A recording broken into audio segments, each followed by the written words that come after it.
Hi friends, സാപ്പിഴ മലയാളത്തിൻ്റെ ഏറ്റവും പുതിയൊരു വീഡിയോയിലേക്ക് എല്ലാവർക്കും സ്വാഗതം. ഞാൻ ഇപ്പോൾ വന്നിരിക്കുന്നത് നമ്മുടെ ടൊവിനോ തോമസ് പ്രധാന വേഷം കൈകാര്യം ചെയ്ത നരിവേട്ട എന്ന സിനിമയുടെ വിശേഷങ്ങളുമായിട്ടാണ്. ഒരു സിനിമ ഇന്ന് തിയേറ്റർ റിലീസ് ചെയ്ത സിനിമയാണ്. രാത്രി 7:30 ഷോയ്ക്കാണ് പോയത്. അതുകൊണ്ടാണ് റിവ്യൂ ചെയ്യാൻ ഇത്ര ലേറ്റ് ആയത്. ഓക്കെ, അപ്പോൾ സിനിമയെക്കുറിച്ച് നോക്കാം നമുക്ക്. സിനിമ ഒരു പൊളിറ്റിക്കൽ ഡ്രാമ ത്രില്ലർ വിഭാഗത്തിൽപ്പെട്ട സിനിമയാണ്. അനുരാജ് മനോഹറാണ് ഈ സിനിമ സംവിധാനം ചെയ്തിട്ടുള്ളത്. ബിൻ ജോസഫാണ് ഈ സിനിമ എഴുതിയിട്ടുള്ളത്. 2003 നടന്ന മുത്തങ്ങ ആ ഒരു സംഭവത്തെ അടിസ്ഥാനമാക്കി എടുത്തൊരു സിനിമയാണ് നരിവേട്ട എന്ന സിനിമ. ടൊവിനോ തോമസ്, സുരാജ് വെഞ്ഞാറമൂട്, ചേരൻ എന്നിവരൊക്കെയാണ് ഈ സിനിമയിൽ പ്രധാന വേഷം കൈകാര്യം ചെയ്തിട്ടുള്ളത്.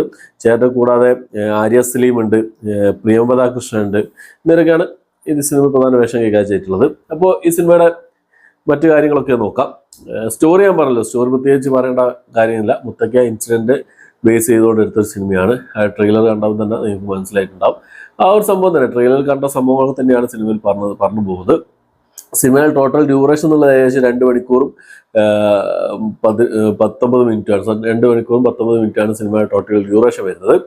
അപ്പോൾ സിനിമയുടെ പോസിറ്റീവ് നമുക്ക് ഫസ്റ്റ് തന്നെ പോസിറ്റീവ് നോക്കാം. പോസിറ്റീവ് നോക്കുകയാണെങ്കിൽ മ്യൂസിക് ആയിരുന്നു ഏറ്റവും വലിയൊരു പോസിറ്റീവായിട്ട് എനിക്ക് ഈ സിനിമ തോന്നിയത്. മ്യൂസിക് കൈകാര്യം ചെയ്തിട്ടുള്ളത് ജെക്സ് വിജയാണ്. ജെക്സ് വിജയുടെ മ്യൂസിക് അടിപൊളിയായിട്ടുണ്ട്. പിന്നെ മിന്നൽ വള എന്നുള്ള ആ ഒരു പാട്ട് നല്ല രസമുണ്ടായിരുന്നു. നമ്മൾ കേട്ടുപോയി കുറേ കാലം ഇങ്ങനെ കേട്ടുകൊണ്ടിരിക്കുന്ന ഒരു പാട്ടാണ്.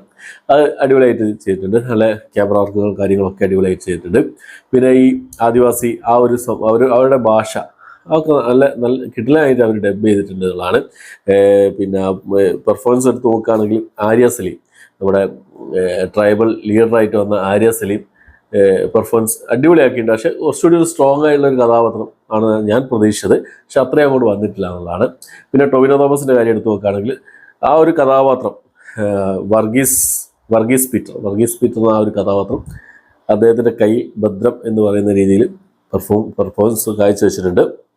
എല്ലാവരും കിട്ടിയ റോളുകൾ എല്ലാവരും നല്ല രീതിയിൽ തന്നെ ചെയ്തിട്ടുണ്ട്. സുരാജ് വെഞ്ഞാറമൂടാണ് ചെറിയ റോളുകളുണ്ടെങ്കിലും കുറഞ്ഞ സീനുകളുണ്ടെങ്കിലും നല്ലൊരു വേഷമായിരുന്നു സുരാജ് വെഞ്ഞാറമൂടിൻ്റെ. പിന്നെ ചേരയുണ്ട്, തമിഴ് നടൻ ചേരയുണ്ട്. അപ്പം പെർഫോമൻസുകളെല്ലാവരും കുഴപ്പമില്ലാത്ത മോശമില്ലാത്ത രീതിയിൽ കൈകാര്യം ചെയ്തിട്ടുണ്ടെന്നുള്ളതാണ്. അപ്പോൾ ഇനി അടുത്ത് നായികയുടെ കാര്യം നോക്കുകയാണെങ്കിൽ പ്രിയംവദ കൃഷ്ണൻ പ്രത്യേകിച്ച് കാര്യങ്ങളൊന്നും ചെയ്യാൻ വലിയ റോളൊന്നുമില്ല, എന്നാലും കിട്ടിയ റോള് ഭംഗി ചെയ്തിട്ടുണ്ടെന്നുള്ളതാണ്. പിന്നെ എടുത്തു പറയേണ്ട ഒരു സംഭവം എന്ന് പറഞ്ഞാൽ ഈ സിനിമയുടെ ക്യാമറ വർക്കായിരുന്നു. ക്യാമറ വർക്കും ഈ കളർ ടോണ്, ഈ ടെക്നിക്കൽ സൈഡുകളൊക്കെ ആ ഒരു വിഭാഗം നല്ല രീതിയിൽ തന്നെ വർക്ക് ചെയ്തിട്ടുണ്ട്. ആർട്ട് വർക്ക് ആയിക്കോട്ടെ. 2003 ഈ സിനിമയുടെ കഥ നടക്കുന്നതായിട്ട് കാണിക്കുന്നത്. ഈ കാടിൻ്റെ ഉള്ളിലുള്ള സംഭവങ്ങൾ, പിന്നെ അവിടെ സെറ്റിട്ട സംഭവം കാര്യങ്ങളൊക്കെ, കാരണം ആർട്ട് വർക്ക് വളരെ ഡീസൻ്റായിട്ട് ചെയ്തിട്ടുണ്ട്. എല്ലാം വളരെ വളരെ നന്നായി തന്നെ എല്ലാ കാര്യങ്ങളും ചെയ്തിട്ടുണ്ട്. പക്ഷേ ഈ സിനിമയ്ക്ക് ഒരു മോശം എന്നല്ല തിരക്കഥ ഭയങ്കര വീക്കായിരുന്നു എന്നുള്ളതാണ് ഈ സിനിമയുടെ ഏറ്റവും വലിയൊരു നെഗറ്റീവായിട്ട് എനിക്ക് ഈ സിനിമയ്ക്ക് തോന്നിയ കാര്യം. നമുക്ക് പ്രഡിക്റ്റബിൾ ആയിരുന്നു.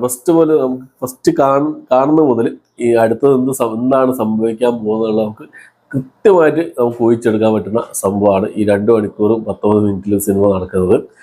ഫസ്റ്റ് ഹാഫിൽ ഈ ടൊവിനോ തോമസിൻ്റെ ആ ഒരു സംഭവങ്ങളും കാര്യങ്ങളും പഴയ കാല ജീവിതവും കാര്യങ്ങളൊക്കെ കാണിച്ചു പോകുന്നത്. അതിൻ്റെ ഇടയിൽ കൂടെ പ്രസൻറ്റിൽ നടക്കുന്ന സംഭവങ്ങളും കാര്യങ്ങളും കാണിക്കുന്നുണ്ട്. എന്നതിന് ശേഷമാണ് ഇതിൻ്റെ എന്താണ് അവിടെ സംഭവിച്ചതെന്നുള്ള കാര്യങ്ങളൊക്കെ കാണിക്കുന്നത്. ലാസ്റ്റ് ഒരു അരമണിക്കൂർ ശരിക്കും ആ ഒരു തരിപ്പ് ഇപ്പോഴും മാറിയിട്ടില്ല. ആ ഓരോ സീനുകൾ കാണുമ്പോൾ ആ ഒരു, ഞാൻ കൂടുതലൊന്നും പറയുന്നില്ല, അത് നിങ്ങൾ തിയേറ്ററിൽ പോയി എക്സ്പീരിയൻസ് ചെയ്ത് നോക്കുക. വല്ലാത്തൊരു എന്താ പറയുക ഒരവസ്ഥയാണ് അത് കാണുന്ന സമയത്ത്. ആ ഒരു സീനിലൊക്കെ നമ്മുടെ ടൊവിനോ തോമസിൻ്റെ ആ ഒരു പെർഫോമൻസ് ഒക്കെ വളരെ മികച്ച രീതിയിൽ കാഴ്ചവെച്ചിട്ടുണ്ട്. പെർഫോമൻസ് അടിപൊളിയായി ചെയ്തിട്ടുണ്ട്. ആ ഒരു നിസ്സഹായാവസ്ഥയിൽ നിൽക്കുന്ന ആ ഒരു പോലീസുകാരൻ്റെ അതൊക്കെ ശരിക്കും നല്ലപോലെ ചെയ്തിട്ടുണ്ട്. ആ ഇതിലുള്ള ക്യാമറ വർക്കുകളും കാര്യങ്ങളൊക്കെ നന്നായിട്ടുണ്ട് എന്നുള്ളതാണ്. ഒരു എല്ലാവർക്കും ഇഷ്ടപ്പെടുന്ന ടൈപ്പ് സിനിമയല്ല.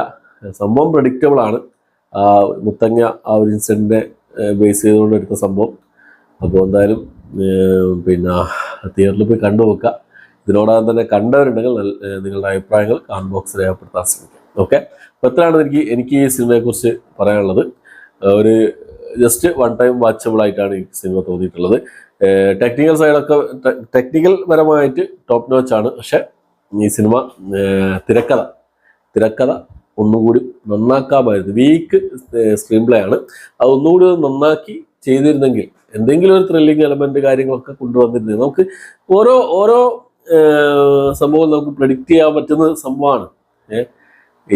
ഈ സിനിമ എങ്ങനെ എടുക്കാൻ പറ്റുള്ളൂ എനിക്കറിയില്ല. വേറെ ഏത് രീതിയിൽ ചെയ്യാമായിരുന്നു എന്നുള്ളത് എനിക്കറിയില്ല. എന്നാലും എടുത്ത സാധനം നല്ല വൃത്തി ചെയ്തിട്ടുണ്ട്. പക്ഷെ തിരക്കഥ ഓക്കെ. അപ്പോൾ ഇത്രയാണ് ഇന്നത്തെ വീഡിയോ ഇഷ്ടപ്പെട്ടായിരിക്കും. ഇഷ്ടപ്പെട്ടിരിക്കാൻ ലൈക്ക് ചെയ്യാൻ, ഷെയർ ചെയ്യാൻ, സബ്സ്ക്രൈബ് ചെയ്യാൻ മറക്കാതിരിക്കുക. പുതിയൊരു വീഡിയോ ആയിട്ട് വരുന്നവരേക്കും